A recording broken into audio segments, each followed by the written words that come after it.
review of Aintree University Hospital's NHS Trust against James. This case is about how decisions should be taken to give or not to give life-sustaining medical treatment to a person who is unable to make the decision for himself. Mr. David James was admitted to hospital in May last year, and while there he acquired an infection which led to such complications that he had to be admitted to the critical care unit and placed on a ventilator. He was still in the critical care unit in December. In between, his condition fluctuated, with setbacks including a stroke and cardiac arrest and recurrent infections leading to septic shock and multiple organ failure.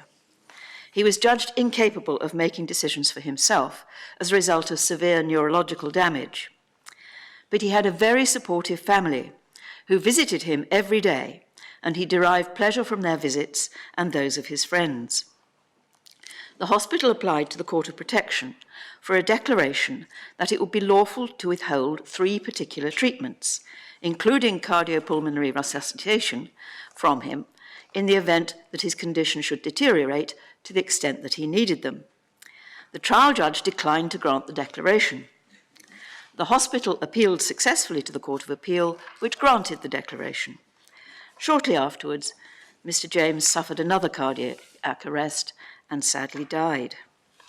This court gave permission to appeal to his widow because we considered that the difference of opinion between the trial judge and the Court of Appeal raised important issues of principle which ought to be resolved.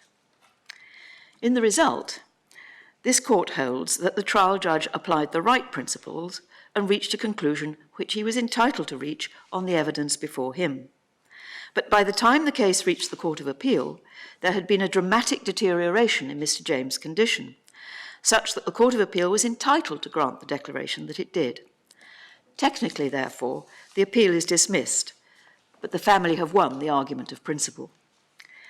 The court points out that invasive medical treatment is only lawful if the patient or his proxy has given his consent, or if he is incapable of making the decision, if the treatment is in his best interests. In effect, the court is supplying the consent which the patient is unable to give. The question, therefore, is whether giving the treatment is in his best interests, not whether withholding or withdrawing it will be so. The starting point is a strong presumption that it is in a patient's best interests to be given life-sustaining treatment. In considering his best interests, decision-makers must look at his welfare in the widest sense, not just his medical, but his social and psychological welfare too. They must consider the nature of the medical treatment in question, what it involves, and its prospects of success.